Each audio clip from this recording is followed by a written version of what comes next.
Bien-aimés, je vous dis bonjour à tous. Je remercie tous ceux qui ont l'effort de venir pour continuer à explorer les sublimes thèmes de la parole de Dieu relatifs à la fin de la prédication de l'Évangile, relatifs au grand cri du troisième ange dont la sœur vient de vous faire lecture. Je voudrais néanmoins faire un petit commentaire juste pour conforter sa méditation. Vous avez remarqué qu'il est parlé de notre ange. Il est impératif que nous comprenions que sans cet ange, l'œuvre de l'Évangile ne saurait arriver à sa fin. Pourquoi? Parce que cet ange met l'accent sur deux points capitaux. Le fait que l'appel soit adressé ou étendu aux gens de Babylone, à sortir de Babylone, ça c'est un premier point, afin qu'ils ne participent point à ses péchés. Ça c'est l'aspect spirituel de la question. Mais le second, qui n'en est pas moins important, c'est afin qu'il n'ait point de part au fléau. On ne peut pas simplement lire cela sans considérer que cela revêt une importance toute particulière. Et ça tombe bien parce que ça rejoint un peu le sujet du jour, mais qui a comme titre le Gozen ou l'arche de demain. Le Gozen ou l'arche de demain. Mais afin qu'il y ait une continuité dans la pensée, je voudrais juste prendre le relais de la dernière question qui a été posée hier, à savoir si on est de la continuité, je veux dire, sur la bande. La question a été posée, est-ce qu'Ézéchiel 9 sera littéral ou de quelle manière? Nous avons lu un passage de l'esprit de vérité, je veux parler de l'esprit de prophétie ou encore des écrits d'Ellen White, qui disait ceci, je cite, « Étudiez le 9e chapitre d'Ézéchiel, ces paroles s'accompliront littéralement. » On ne peut pas faire mieux dans la précision, puisqu'on parle de caractère littéral de la destruction d'Ézéchiel 9. C'est-à-dire que lorsqu'on lit Ézéchiel 9, on doit le prendre comme il se lit, c'est-à-dire le Seigneur se levant, il se présentant sur le seuil de la maison, sur le seuil de la ville, Jérusalem, symbole de l'Église de Dieu, et dirigeant lui-même les opérations du scellement. Et lorsqu'il se présente sur le seuil de la maison, il demande à 6 hommes de venir. Et chacun en met un instrument de destruction. Et parmi eux, il y a un homme chargé de mettre un sceau. Et dans le texte des témoignages, volume 1, page 385, Ellen White nous disait qu'il s'agissait du Saint-Esprit. Et ceci, bien sûr, est en accord avec l'apôtre Paul, dans Éphésiens 1, 13 et 14, où il dit que nous avons été scellés par la puissance du Saint-Esprit. Remarquez bien que pour la question du sceau, bien que le sabbat ne fût pas aboli à l'époque, eh bien l'apôtre Paul insistait sur le fait que c'était le Saint-Esprit qui scellait. Oui, c'est lui l'agent du scellement. Il nous convainc de justice, de péché et de jugement, et lorsque bien, nous prenons conscience de notre péché, eh bien, nous demandons à Dieu la force de nous en défaire, car il est impossible à la nature humaine de se libérer de l'esclavage du péché. Et à propos de cela, l'apôtre Paul considère la situation de misérabilité d'un homme auquel le péché s'accroche. Nous avions lu une première déclaration trouvée dans le livre Manuscrit 6, volume 1, page 260, et nous remercions Dieu de ce que, eh bien, il y était fait un effort pour les francophones, puisque désormais cette déclaration peut se trouver dans 3 séries, pour l'instant traduites, alors qu'il y en a 23. Alors, je ne sais pas la page en France, parce que je n'ai pas en français, parce que je n'ai pas encore lu. Mais Ellen White disait qu'étudier Ézéchiel 9, ces choses s'accompliront littéralement. La deuxième déclaration, qui n'en est pas moins, et je déclare, se trouve dans les Ancient Materials, on a lu hier, page 1303, où Ellen White, écrivant à un haut dignitaire adventiste, le pasteur Henry, qui était trésorier de la Review Herald de l'époque, lui disait que le temps vient où la prophétie d'Ézéchiel 9 s'accomplira. Cette prophétie devrait être l'objet d'une étude particulière, approfondie, car elle s'accomplira au pied de la lettre. Et elle doit ajouter qu'étudier aussi les autres chapitres d'Ézéchiel, 10 et 12, qui étudier ces chapitres à genoux devant Dieu. Et le chapitre 10 est intéressant parce que lorsqu'on lira le chapitre 10, verset 1er, je regardais, voici sur le ciel qui était au-dessus de la tête des chérubins, il y avait comme une pierre de saphir, on voyait au-dessus d'eux quelque chose de semblable à une forme de trône. Et l'Éternel dit à l'homme vêtu de lin, va entre les roues des chérubins, remplis tes mains des charbons ardents que tu prendras entre les chérubins et répands-les sur la ville. Il y a là devant mes yeux. Hier, nous citions une déclaration fondatrice sur le scellement des 144 000, où Ellen White dit ceci dans Testimony of Ministers, page 445. Ce scellement des serviteurs de Dieu est le même qui fut montré à Ézéchiel en vision. Moi, quand j'ai lu cette déclaration, je me suis affranchi de toutes les explications, je dirais fallacieuses, sur les 144 000. Car Ellen White, ayant été celle qui a reçu la première la vision, qui serais-je, qui serons-nous pour lui finalement demander des explications? Cela signifie que lorsqu'on nous parle des 144 000, nous devons comprendre que, bien, nous n'étions pas là quand Ellen White a reçu cette vision, et nous devons, faire preuve d'humilité et accepter le fait que, je cite, le scellement des serviteurs de Dieu est le même qui fut montré à Ézéchiel en vision. Et ceci d'autant plus que le prophète Jean, le bien-aimé Jean, déclare, dans Révélation 10, verset 7, mais qu'au jour de la voix du 7e ange, quand il sonnerait de la trompette, le mystère de Dieu s'accomplirait. Il a ajouté aussi, dans le livre Conquérant Pacifique, attestant du fait qu'il y a une relation étroite entre les prophètes et Jean le voyant de Patmos, déclare, je cite, dans Conquérant Pacifique, page 520, tous les livres de la Bible se résument et s'achèvent dans l'Apocalypse. Alors, cela signifie quoi? Cela signifie que lorsqu'on prend le scellement des 144 000, je veux dire, et qu'on isole le passage de Révélation 7 avec celui des autres prophètes, eh bien, nous nous fourvoyons. Et le fait que Dieu répète ces choses, je veux dire avec deux témoins, en tout cas au moins deux, puisqu'il va faire ceci à travers tous les prophètes. Le fait que Dieu le fasse, c'est une double garantie que nous donne le divin pédagogue afin de nous assurer que, eh bien, le message qu'il veut nous faire passer soit bien compris. Donc, vous auriez remarqué, frères et sœurs, que puisque Ézéchiel 9 et Jean, Ézéchiel ont vu le même événement, lisons le dernier verset du chapitre 9.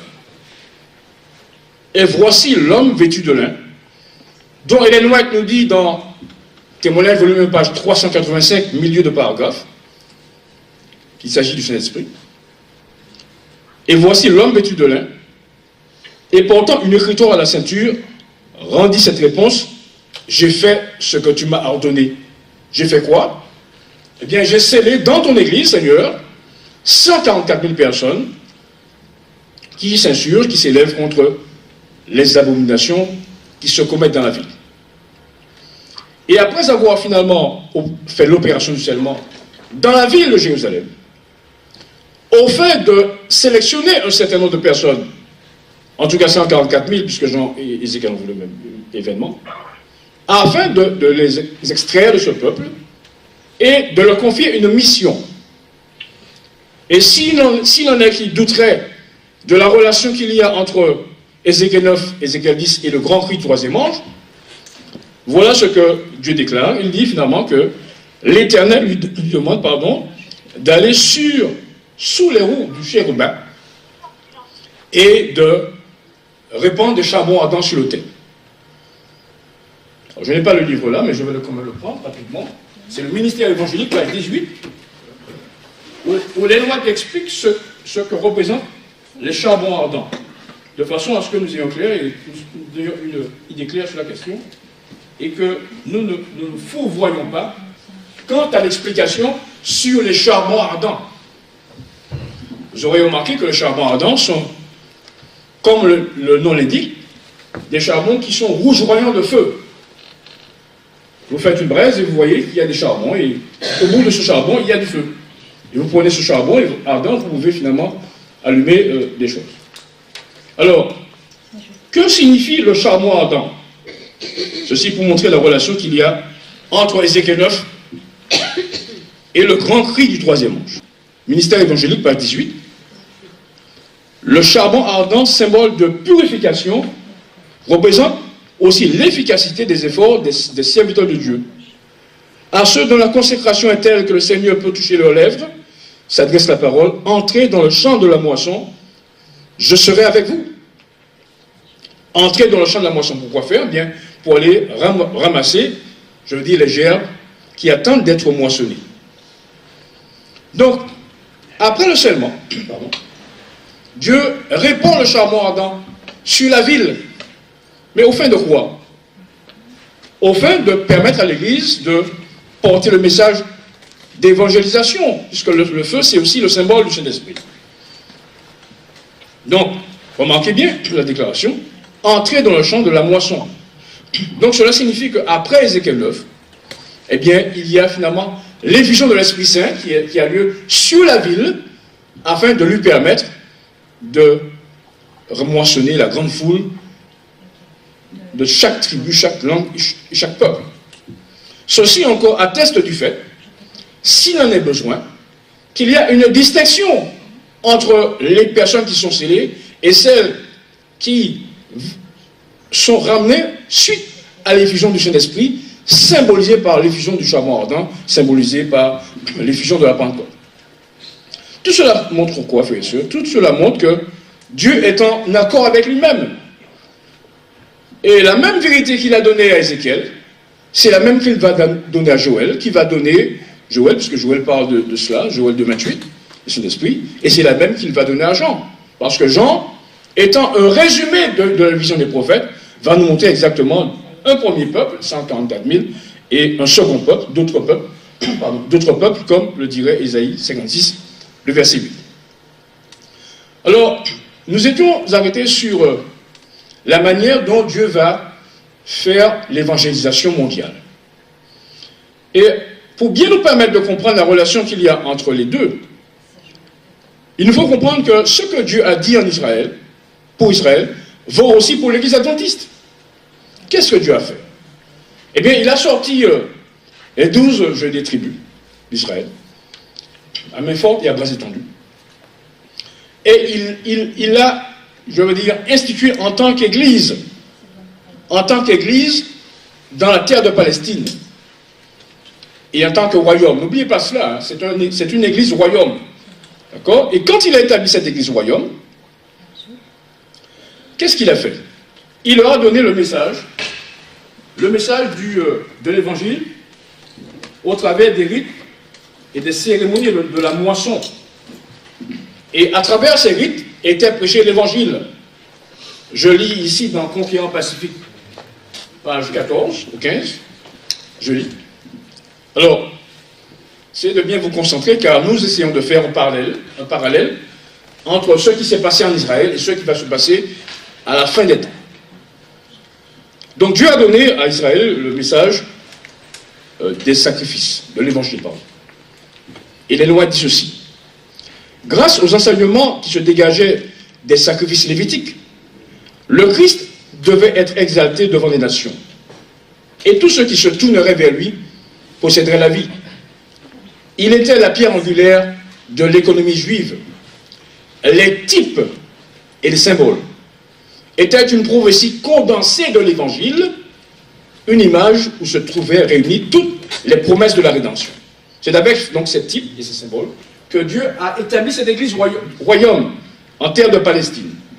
Et pour confirmer l'objectif avoué de Dieu à travers cet établissement de ce royaume-église, l'Esprit de vérité déclare ensuite ce qui suit. Les enfants d'Israël devaient occuper tout le territoire que le Seigneur leur avait assigné. Il fallait déposer les nations qui avaient rejeté le culte du vrai Dieu. Mais le plan du Seigneur était que par la révélation de son caractère à Israël, les hommes soient attirés à lui. L'évangile était adressé au monde entier, et par le sacrifice sacrificiel, le Christ devrait être exalté devant toutes les nations, et tous ceux qui le regardaient auraient la vie. Tous les païens, tels que Rahab la Cananéenne, Ruth la Moabite, étaient invités à s'unir au peuple de Dieu. Et à mesure qu'augmentaient les Israélites, ils devaient élargir leurs frontières jusqu'à ce que le royaume englobe le monde entier. Félicitations. C'est bien compris. Référence, c'est Prophète roi, page 12. Et la dernière phrase est importante. À mesure qu'augmentaient les Israélites, ils devaient élargir leurs frontières jusqu'à ce que le royaume englobe le monde entier. Tiens donc, ça ressemble à une pierre qui se détache d'une montagne et qui englobe la terre. Donc si on veut faire le parallèle, cette pierre ne devrait pas représenter Jésus, elle devrait représenter le royaume qui, à l'instar du territoire que Dieu avait assigné à Israël, élargir leurs frontières pour que le royaume devienne le monde entier. Alors, ceci montre bien que c'était là l'objectif de Dieu. Mais qu'est-ce qui se passe? Israël n'accomplit pas sa mission. Bien qu'il ait reçu l'ordre d'évangéliser la terre, eh bien, il n'accomplissait pas leur mission. Alors, vous me direz, mais que les pharisiens avaient leur campagne d'évangélisation, un peu comme celle que nous avons aujourd'hui. Je vous le concède. Mais regardez ce que Dieu disait de la manière d'évangéliser des pharisiens dans Matthieu 23, verset 15. Il est dit ceci. Malheur à vous, scribes et pharisiens, hypocrites, parce que vous parcourez la terre et la mer pour en faire des prosélytes. C'est qu'ils se donnaient de la peine, les pharisiens. Ils se donnaient de la peine puisqu'ils parcouraient la terre et la mer pour en faire des prosélytes. Mais la dernière partie dit, et quand ils sont entrés, les personnes qui sont entrées deviennent pires qu'eux. Je vais fermer la parenthèse pour l'instant. Eh bien, c'est exactement ce que Dieu a donné à l'Église adventiste de faire. Mais quand vous regardez finalement le programme que Dieu avait établi, celui de prêcher l'évangile à travers les rites et les cérémoniels, ben, visiblement, il y avait une faille dans le système. Puisque lorsque le Christ est venu, eh bien, il a travaillé de l'intérieur. Je veux dire, à la limite, il a fait de la concurrence aux pharisiens avec le système d'évangélisation. Alors lorsqu'on me dit finalement que, mais attention, mais vous faites partie de celui-ci ou ce groupe-ci ou celui-là, et vous ne vous alignez pas sur le programme de l'Église, eh bien, excusez-moi, Jésus ne s'alignait pas sur le programme des pharisiens, puisqu'il avait son petit groupe de 12 personnes, chiffre hautement symbolique, en tout cas en valeur symbolique, attention, le chiffre 12 a une valeur symbolique bien que littérale. Quand je parle de valeur symbolique, je veux dire par là que le chiffre 12, c'est le chiffre littéral, mais symbole de l'autorité du gouvernement de Dieu. Voilà. Et il travaille de l'intérieur. Et jusqu'à ce que finalement, il reste 40 jours, selon Acte 1, verset 3, avec ses disciples, afin de les préparer au royaume. Et finalement, le groupe va grossir jusqu'à ce que ce groupe devienne 120 personnes, selon Acte 1, verset 15. Donc Jésus était un concurrent de l'Église établie. Mais, contrairement aux pharisiens, la moisson opérée par les apôtres était, je veux dire, riche. Parce que vous aviez 3000 personnes pour le premier jour de la Pentecôte, vous avez 5000 personnes, et ensuite, lorsque vous lisez Acte 7, verset 6, donc plutôt Acte 4, verset 6, la Bible parle d'une foule de sacrificateurs qui se joignaient à l'Église. Eh bien, c'est un peu ça que Dieu fait aujourd'hui. Il a établi une Église, je veux dire, l'Église adventiste. Il lui a donné l'ordre d'accomplir sa mission. Mais comme sa mission n'est pas, je veux dire, accomplie comme Dieu le voulait, comme, je veux dire, certains de nos dirigeants prennent des libertés avec le caractère absolument infranchissable de la frontière qui nous attire vers les protestants et autres déclinaisons du protestantisme. Mais Dieu se dit, mais écoutez, mais il y a quelque chose qui ne va pas. Donc qu'est-ce que je veux faire? Je vais travailler de l'intérieur, comme j'ai fait pour l'Église juive, et je vais finalement me trouver 144 personnes qui seront remplies de l'Esprit, qui vont accepter le message d'Ézéchiel 9 sur la purification de l'Église, qui vont accepter la relation qu'il y a entre Ézéchiel 9 et Ézéchiel 10, qui vont accepter la relation qu'il y a entre tous les écrits de prophètes et celui de Jean, dont le livre est un résumé des prophètes, et finalement je vais pouvoir accomplir l'œuvre et pouvoir arracher des âmes aux ténèbres de Babylone. Ça c'est pour le discours. Voyons les faits. Voici donc, en des termes on ne peut plus clair, le programme divin en ce qui a trait à la fin de la prédication de l'évangile. C'est là que nous sommes arrêtés hier soir. Mais nous allons relire cela. Car voici, l'Éternel arrive dans un feu, et ses chars sont comme un tourbillon. Alors, je veux dire, de manière pédagogique, il n'est pas, sain de commencer, un texte par une coordination. Énimé ou hors quart donc. Conjonction de coordination qui vont lier, des passages entre eux. Donc, je voudrais que je vous lise le verset juste avant, Ésaïe 66, verset 14. Puisque une conjonction de coordination relie deux propositions entre elles, ou encore deux paragraphes entre eux, voyons voir ce qui se passe juste avant le quart. Je suis au verset 14 d'Ésaïe 66. Il est dit ceci. Vous le verrez, et votre cœur sera dans la joie, et vos os reprendront de la vigueur comme l'herbe. L'Éternel manifestera sa puissance envers ses serviteurs, mais il fera sentir sa colère à ses ennemis. Voyez? Il fera sentir sa colère à ses ennemis. Et le quart va nous expliquer de quelle manière il va le faire. Donc le quart introduit une relation entre ce qui a été dit, que l'Éternel fera reposer sa colère sur ses ennemis. Et pour bien montrer que ces ennemis dont il parle ne sont pas nécessairement ceux que l'on croit, les païens, ou ceux qui ne connaissent pas sa loi, il va expliciter une situation conflictuelle dans l'Église de Dieu. Puisqu'il dit au verset 5 et 6 du même chapitre, pour que nous en comprenions le contexte. Écoutez la parole de l'Éternel, vous qui craignez sa parole. Voilà ce que disent vos frères, qui vous haïssent et vous repoussent à cause de mon nom. Alors, ce verset est important parce qu'il nous montre qu'il y a ici, dans ce texte, une relation conflictuelle dans l'Église de Dieu. Alors, pourquoi j'affirme que c'est l'Église de Dieu? Parce que voici ce que disent vos frères. Pas les frères en chair, les frères en la foi. Donc, Dieu établit ici qu'avant d'expliquer de quelle manière il va présenter le scellement, il va expliquer qu'il y a une relation conflictuelle entre des frères et d'autres. Alors, qu'est-ce que disent ces frères? En tout cas, qui s'estiment, dans le bon droit. Les frères qui vous haïssent et vous repoussent à cause de mon nom. Donc, vous avez des personnes qui haïssent leurs frères dans l'Église à cause du nom de Dieu. Et qu'est-ce qu'ils disent? Que l'Éternel montre sa gloire et que nous voyons votre joie. Un peu comme une forme d'ironie, une forme de moquerie. Vous dites que vous avez un message, eh bien que l'Éternel montre sa gloire et que nous voyons votre joie. Parce que si vous affirmez qu'au terme de ce message, vous serez joyeux, eh bien, nous voulons voir. C'est exactement ce que Dieu dit de manière claire dans ce texte. N'est-ce pas vrai? D'accord? Alors, mais ils seront confondus.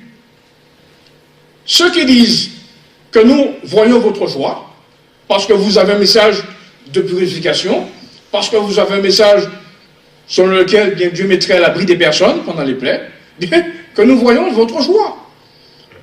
Mais Dieu dit, mais eux, ils seront confondus. Lesquels seront confondus? Pas ceux qui sont joyeux du fait de leur message, mais ceux qui se moquent d'eux en disant que nous voyons votre joie. N'est-ce pas vrai? D'accord. Je ne pense pas faire un abus dans le texte, que de dire cela, puisque cela coule de source. Et comment seront-ils confondus? Une voix éclatante sort de la ville. Une voix sort du temple. C'est la voix de l'Éternel qui paie à ses ennemis leur salaire. D'accord? La voix sort du temple. Pas de mystère, le sanctuaire. Parce que c'est tout. C'est dans le sanctuaire que cela se passe. C'est dans le sanctuaire que Dieu procède à la purification de l'Église, à la purification des hommes qui font partie de son peuple. Et remarquez que Dieu dit finalement que voilà, cette voix sortant du temple et l'Éternel va payer le salaire à ses ennemis. Ce qu'il réitère à nouveau au verset 14, vous le verrez, c'est-à-dire ceux qui croient, et votre cœur sera dans la joie, et vos os reprendront de la vigueur comme l'herbe. Pourquoi?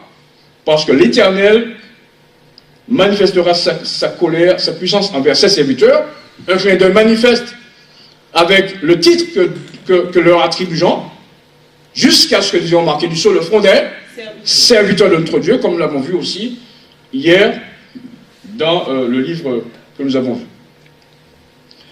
Car voici, alors maintenant il va expliquer maintenant. Il nous a présenté la situation, le cadre, une église, une situation conflictuelle dans laquelle bien, ceux qui pensent être en autorité se moquent de ceux qui prétendent avoir un message de la purification du sanctuaire. Et là, il va expliquer, en tout cas de l'Église de Dieu, il va expliquer, je veux dire, la manière dont les choses vont se passer. Car voici l'Éternel arrive dans un feu, et ses chars sont comme un tourbillon, il convertit sa colère en un brasier, et ses menaces en flammes de feu. Donc il va payer de cette manière-là, le feu ou le glaive. Verset 16. C'est par le feu que l'Éternel exerce ses jugements, c'est par son glaive qu'il châtie tout ciel. Je rappellerai que les anges ont des épées. Ceux qui se sanctifient et se purifient dans le jardin, au milieu desquels ils vont un à un, qui mangent de la chair de porc, des choses abominables et des souris. Tout cela périront de l'Éternel. Mais, vous me direz, je ne mange pas de porc ni des souris. Mais ce que Dieu veut expliquer, c'est que dans le cadre finalement de cette situation, les Israélites faisaient comme les païens. Et lorsque la chose est présentée, pas comme Dieu le requiert, eh bien Dieu appelle ça de la profanation, Dieu appelle ça de l'abomination. C'est comme si vous mangiez de la chair de porc et c'est comme si vous mangiez des souris. Alors vous direz, bon, le frère Boulot prend des libertés avec le texte. Eh bien regardez ce que le texte dit dans Ésaïe 66, verset 3. Celui qui immole un bœuf est comme celui qui tuera un homme. Voyez, donc vous faites un sacrifice, je veux dire à Dieu, mais vous tuez un homme. C'est comme, c'est-à-dire que c'est une abomination. Je continue. Celui qui sanctifie un agneau est comme celui qui romprait la nuque à un chien. Est-ce que les Israélites pouvaient offrir un chien? Non. Eh bien Dieu dit finalement que c'est comme si Dieu considère ça comme quelqu'un offrant un chien au lieu d'un agneau. Voilà. C'est une abomination. Celui qui présente une offrande est comme celui qui répandrait du sang de porc. Voyez, c'est une abomination. Donc le verset 17 ne s'adresse pas aux païens, mais s'adresse à ceux qui, dans l'église de Dieu, prennent des libertés avec ce que Dieu demande. Et Dieu dit finalement, ben, c'est comme si vous mangez du porc, c'est comme si vous romprez la nuque à un chien, c'est comme si finalement vous mangez les souris. Et Dieu dit que toutes ces personnes, je dis mourront. On continue. Verset 18. Je connais leurs œuvres et leurs pensées, le temps est venu pour moi de rassembler toutes les nations et toutes les langues. Elles viendront et verront ma gloire. Alors, ce verset 18 est important. Parce que vous aurez remarqué toutes les nations et toutes les langues.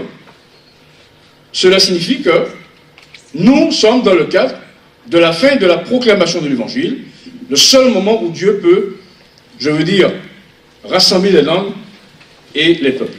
Donc, le verset 18 nous place dans le contexte temporel de la réalisation de ces prophéties. C'est-à-dire le temps où Dieu va rassembler toutes les nations et toutes les langues, et ceci en accord avec la parole de Jésus dans Jean 10, verset 16. J'ai d'autres brebis qui ne sont pas de la bergerie, celles-là, il faut que je les ramène, et il y aura un seul troupeau, un seul berger. Donc, on ne peut pas faire de mystère, car on voit bien, à travers les éléments détaillés précis de l'inspiration, que nous sommes bien dans le cadre de la fin de la prédication de l'évangile et pas au début. D'accord? On continue. Je mettrai un signe parmi elles. Alors oui. Et elles verront. Verset 19. Je mettrai un signe parmi elles et j'enverrai leur réchappé vers les nations. Alors, on voit bien que les réchappés, ce sont manifestement pas des gens qui sont de nulle part. Ce sont des gens qui procèdent, qui viennent de la destruction mentionnée dans les deux versets 16 et 17. On continue.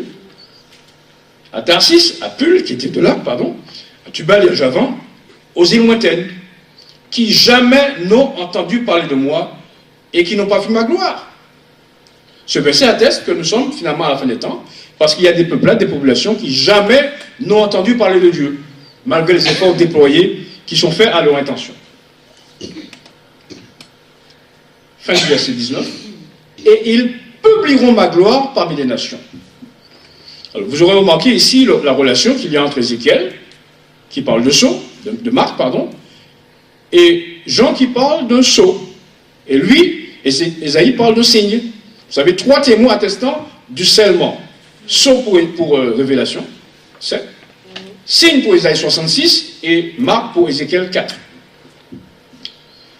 Et il, pronom personnel, mis pour les rescapés, provenant d'Ésaïe 16, Ésaïe 76, publie ma gloire parmi les nations. Donc, cela n'est pas dans le cadre de ce que l'Église appelle comme, je veux dire, évangélisation. Seuls les rescapés, dit le texte, auront cette faculté d'aller vers toutes les nations et dont nous avons fait une description prodigieuse hier en lisant, je veux dire, Joël 2, 1 à 10. Ils, verset 20, pronom personnel, mis pour rescapés, ils amèneront, verset 20, tous vos frères du milieu de toutes les nations. Jean a dit, quoi? Toute la langue et tout peuple. Donc on voit bien que ce sont les rescapés qui auront la charge de terminer l'œuvre évangélique. Et que, je veux dire, ce plan d'évangélisation établi par Dieu lui-même, si on convient à ceux qui sont faits aujourd'hui, même si on me dit que dans Matthieu 28, Dieu demande finalement de prêcher l'évangile à toutes les nations. Donc Dieu restreint, Dieu circonscrit cette œuvre évangélique aux seuls rescapés et pas à d'autres. Que tout étudiant sérieux de la Bible réfléchisse, je veux dire de manière sérieuse, sur ce que dit l'inspiration. L'inspiration nous dit qu'il va d'abord venir pour purifier son Église, qu'il en tuera en grand nombre. On sait ce que cela signifie, n'est-ce pas? Et qu'ensuite, il mettra un signe parmi ces rescapés, lesquels seront envoyés pour publier la gloire de Dieu et ramener le frère d'entre toutes les nations, en offrande à l'Éternel. Alors, le terme offrande est important parce que cela finalement fait la relation avec ce que Malachie dit. Malachie 3, verset 1 à 3, où parlant des fils de Lévi, ceux qui étaient préposés au sanctuaire, en tout cas les prochains dirigeants, je veux dire, de l'Église de Dieu, qui dit quoi? Au Malachie 3, verset 3, et il s'assiera, fondra et purifiera l'argent, il purifiera les fils de Lévi, il les épurera comme on épure l'or et l'argent, et ils présenteront à l'Éternel des offrandes avec justice.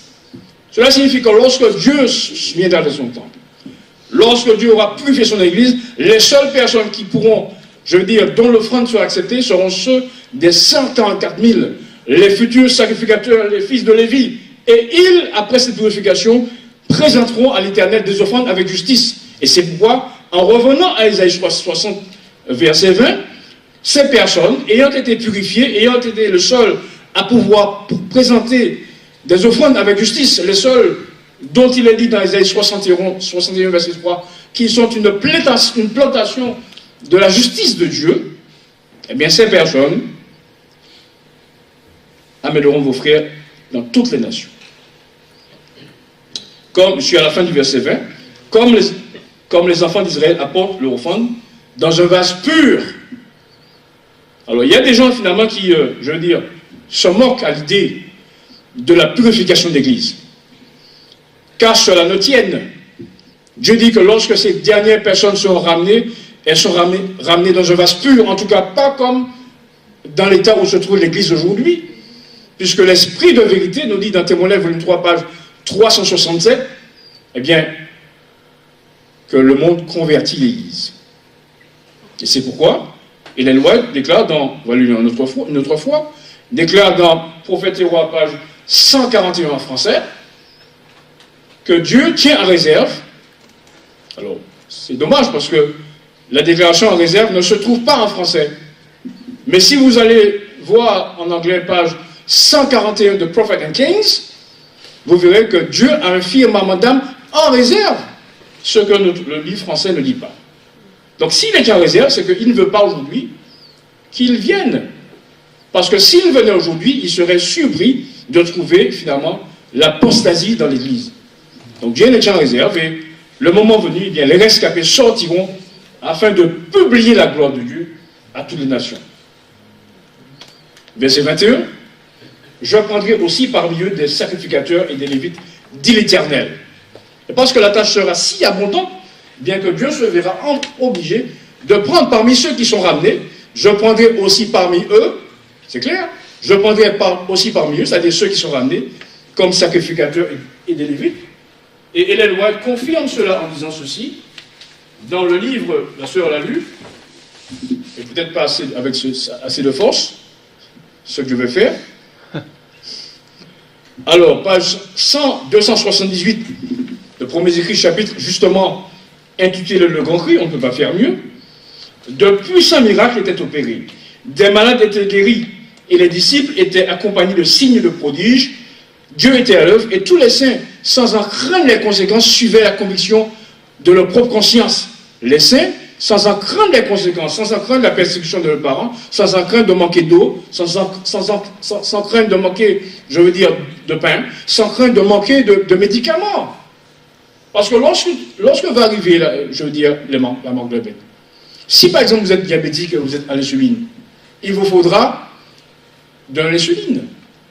Mais comme vous voulez faire alliance avec Dieu, vous accepterez de ne pas finalement acheter de l'insuline, puisque vous savez que votre Père et votre Dieu fera pour vous le miracle, et vous rétablira, je veux dire, de diabétique que vous étiez, bien finalement vous ne souffrirez plus de diabète.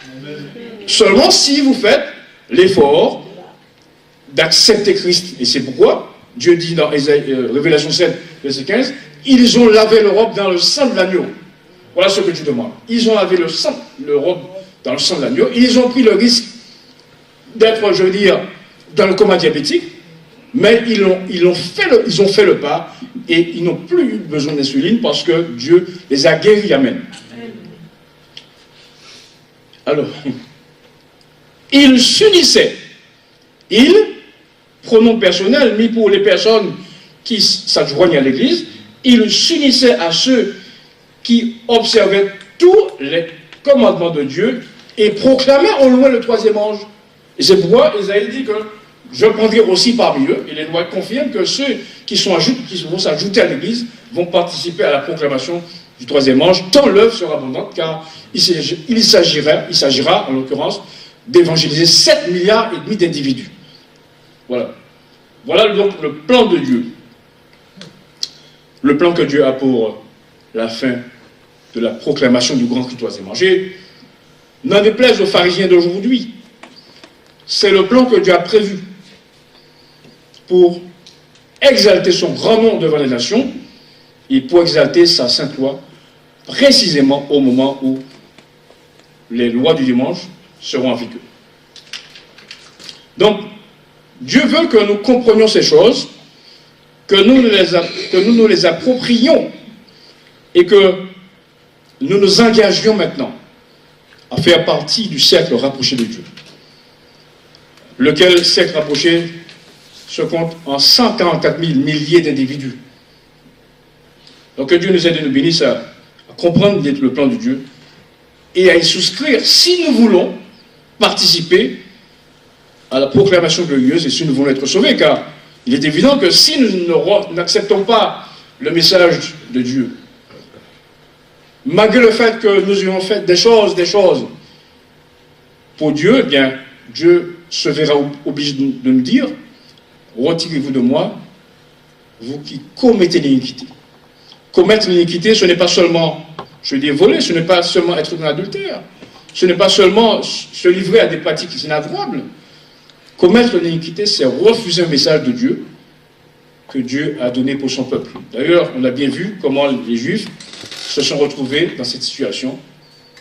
Mais que contrairement aux Juifs, il est loin déclare dans Tragédie, page 31, qu'aucun chrétien ne perdit la vie dans la destruction de Jérusalem parce qu'ils avaient cru à la parole du Christ. Bien voilà pour cette question. J'espère que on a bien compris le projet de Dieu et que l'on y souscrira. Le thème d'aujourd'hui sera le Gozen ou l'arche de demain.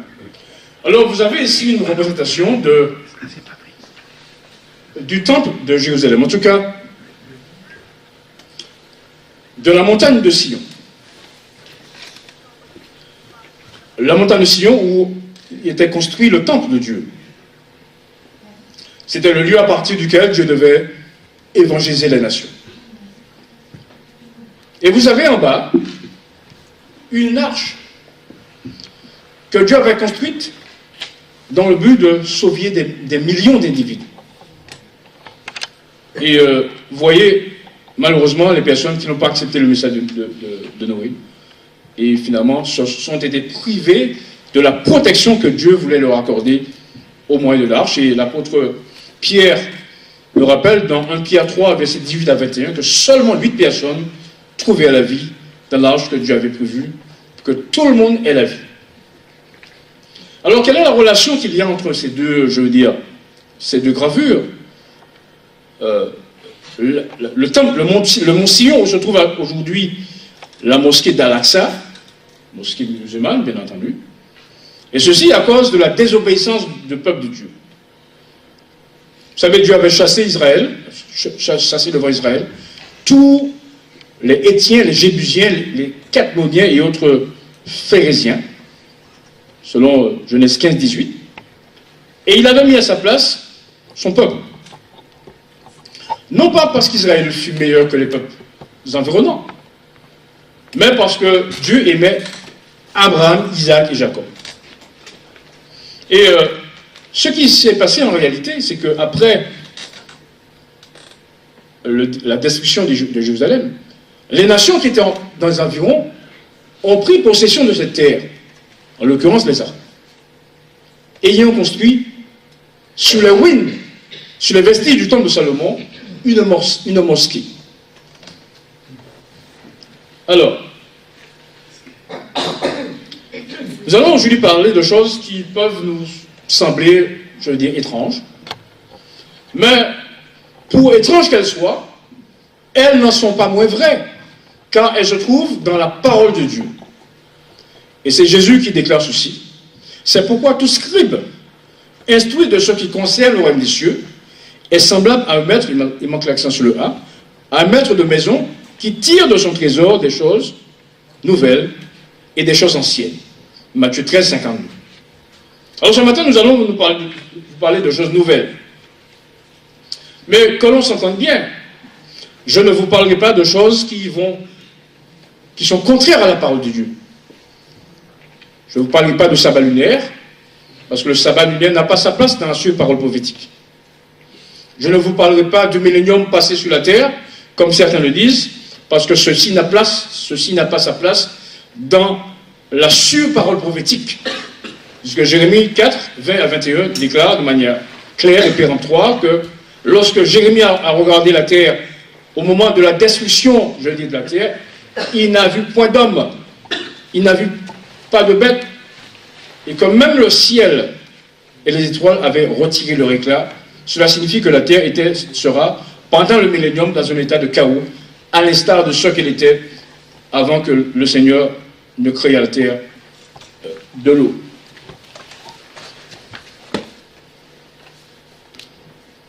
Et la loi déclare ce qui suit en relation avec le désir constant de vérité. Nombreux sont encore les précieuses vérités à être dévoilées en ces temps de péril et de ténèbres. Mais le dessein arrêté de Satan est d'empêcher la lumière de briller dans le cœur des hommes. Si nous voulons la posséder, ne nous est-elle pas destinée? Notre désir de l'obtenir en sondant avec diligence la parole de Dieu doit être évident. Voyez? Doit être évident. Vous savez, lorsque vous êtes à la recherche de la vérité,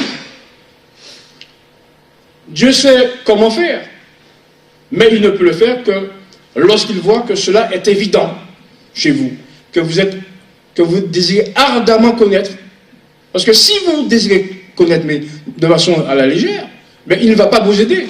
Mais s'il voit que vous êtes ardemment à la recherche de la vérité, s'il voit l'évidence dans votre cœur de chercher, de découvrir la vérité, attention, telle qu'elle est en Jésus, il va vous aider. Ces vérités demeurées longtemps obscures seront révélées avec un éclat qui rendra manifeste leur valeur sacrée. Car Dieu glorifiera sa parole et la fera paraître sous un jour qui ne nous a pas encore été de la connaître. Voilà ce que Dieu se propose de faire, et ce sont les paroles d'Ellen White. Et je veux bien croire qu'elle-même pensait qu'il y avait d'autres vérités, puisqu'elle dit qu'elles sont restées longtemps cachées, mais que Dieu la fera paraître, futur, montrant finalement qu'elle était en attente d'autres vérités. Ainsi qu'elle le dit clairement dans plusieurs endroits. Je veux citer un seul, Témoignage volume 3, page 12, où elle dit ceci. Nous devons mettre de côté nos idées étroites, égoïstes, et accomplir l'œuvre que Dieu nous a donnée. Cette œuvre consiste à faire retentir le premier, le deuxième et le troisième message, et à préparer ainsi la venue de cet autre ange qui doit éclairer la terre de sa gloire. Elle ayant porté le troisième, Miller ayant porté le second et le premier, donc manifestement, l'autre ange doit être porté par quelqu'un d'autre. Et puisque les trois premiers anges sont nominatifs, c'est-à-dire que le message est attaché à un nom, premier ange Miller, nominatif, deuxième ange Miller, nominatif, troisième ange Ellen White, nominatif, eh bien, il faut qu'il y ait un autre, nominatif, c'est-à-dire que quelqu'un qui a un nom et qui porte un message. C'est ce qu'elle disait ce qu'elle dit dans Témoignage volume 3, page 12. Alors, cet ange, bien entendu, est celui de la révélation. Lorsque nous considérons que les choses sont en marche, en vue de la promulgation de la marque de la bête, il y a des questions qui sont naturellement, que nous nous posions naturellement. À savoir, quel plan Dieu a prévu pour sauver son peuple des fléaux. Puisqu'au verset 4, je lis, en rouge, « Et j'entendis du ciel une autre voix qui disait, « Sortez du milieu d'elle, mon peuple, afin que vous n'ayez point de part à ces fléaux. » Lorsque Dieu était sur le point de détruire Sodome, Abraham demanda au Seigneur dans Genèse 18, verset 3, « Feras-tu mourir le juste avec le méchant ?» Question ô combien légitime pour Abraham, parce que son neveu s'y trouvait, et si d'aventure il y avait quelques autres justes, eh bien, il aussi demandait le salut pour eux. Lorsque nous comprenons que le troisième ange indique que si quelqu'un adore la bête et son image, il reçoit une marque sur son front et sous sa main, qu'il boira du vin de la fureur de Dieu versé sans mélange, eh bien, cette question est pour nous aussi légitime. Et nous pourrions poser la question à Dieu, un peu comme Abraham le faisait. Seigneur, mais vas-tu faire mourir le juste et le méchant? Que penseriez-vous, frères et sœurs, de Dieu qui, annonçant à Noé la chute, en tout cas le déluge, sans lui dire de manière concrète, de préparer une arche pour les gens afin qu'ils aient le salut? Que penseriez-vous d'un Dieu qui resterait dans le vague et qui disait à Noé, voilà, je vais détruire la terre, mais je vais te sauver. Et ceux qui sont avec toi. Que penseriez-vous d'un Dieu qui, annonçant la destruction de Sodome, de Gomorrhe. Et attention, et toutes les villes de la plaine, parce que souvent on focalise sur Sodome et Gomorrhe. Mais quand vous lisez le chapitre 19, vers la fin, il est dit que Dieu détruisit toutes les villes de la plaine. Donc, c'est une espèce de conurbation, dont les deux grandes villes importantes sont Sodome et Gomorrhe, mais il y avait d'autres villes. La preuve, puisque Dieu épargna la ville de Tsoar, la petite ville, afin que, je veux dire, l'eau y trouve le seuil. Que penseriez-vous de Dieu, en tout cas de Jésus, qui annoncerait la destruction de Jérusalem, sans créer les conditions en vue du salut des personnes qu'il avait cru comme sauveur personnel? Eh bien, vous savez, Jésus a créé les conditions. Dieu a créé les conditions en vue du salut des chrétiens, des judéo-chrétiens. Puisque lorsque les premières armées romaines sont venues, eh bien, elles ont essuyé une lourde perte.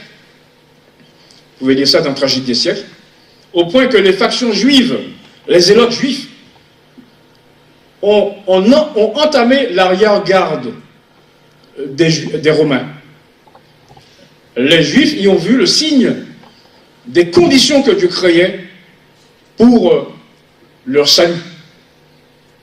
Et ainsi, comme je le disais tout à l'heure dans Tragédie, page 31, aucun chrétien ne perdit la vie dans Jérusalem. Que penseriez-vous de Dieu qui annonce à tous ceux qui vont laver leur robe dans le sang de l'agneau, en leur prédisant qu'ils seraient sauvés et qu'ils n'auraient pas de part au fléau, sans leur dire « Voilà mon projet pour vous sauver ». Et ceci est important. Ceci est important surtout pour nous insulaires, je veux dire martiniquais, guadeloupéens, cubains, trinidadiens, quand vous considérez que tout l'arc antillais, de Cuba jusqu'à Trinidad au sud, ce sont des îles. Voilà ce que déclare l'esprit de vérité, l'inspiration, dans le livre de la Révélation, chapitre 16, versets 17 à 21. Et il y eut des éclairs, des voix, des tonnerres, et un grand tremblement de terre qu'il n'y en avait jamais eu depuis que l'homme est sur la terre, un aussi grand tremblement. Et toutes les îles s'enfuirent, et les montagnes ne furent pas retrouvées. Alors je regarde un petit peu la population des îles, je veux dire, dans toutes les îles du monde, nous avoisinons quoique les chiffres ne soient pas, je veux dire, à jour, près de 6 millions d'individus.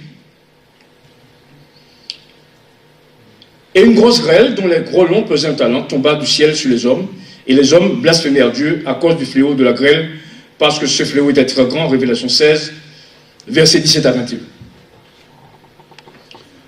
Alors, je disais au passage que non seulement les îles disparaîtront, mais que les montagnes ne seront pas retrouvées. Alors certaines personnes, je veux dire, pour un peu se moquer de notre message, disent que nous allons nous retrouver dans les montagnes. Or, à la 7e plaine, les montagnes ne sont pas retrouvées. Cela signifie que les personnes qui s'y réfugient pendant le temps de trouble perdront la vie. Alors que Dieu s'est engagé en leur disant, mais si vous acceptez mon message, si vous acceptez le sabbat comme jour de repos, eh bien, vous aurez la vie sauve.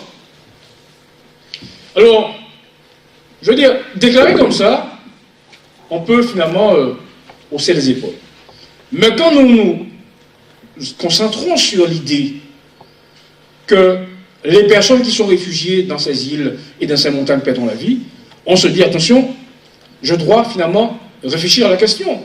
Et je dois me dire que si Dieu a préservé la vie des antédiluviens avec une arche, si Dieu a réservé, enfin Dieu avait réservé la montagne pour Lot, mais comme il n'a pas eu le temps de s'y réfugier, parce que aux yeux de ses gendres, il parut plaisanter, donc il a pris du temps. Finalement, comme il ne sortait pas, Dieu, les anges l'ont pris par la main et ils l'ont mis hors de la ville.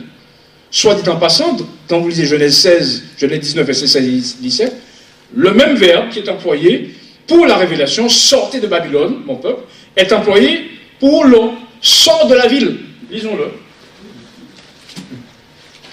Genèse 19, après les avoir fait sortir de la ville, voyez, le 2 dit, sauve-toi pour ta vie et ne regarde pas en arrière. Sors de la ville. Exactement comme Dieu dit, sortez de Babylone, mon peuple. Alors, souvent, on a limité ça à une sortie spirituelle. Je veux dire, un détachement des péchés de Babylone. Mais là, on ne peut pas seulement parler de sortie spirituelle, puisque si on je veux dire, se limite à l'aspect spirituel de la sortie, eh bien, on sera encore dans la ville, dans les îles. Bref, tout ça pour dire, frères et sœurs, que Dieu veut que nous soyons des personnes douées de raison. Et qu'en tant que personnes douées de raison, nous devons, d'ores et déjà, nous informer à partir de la Bible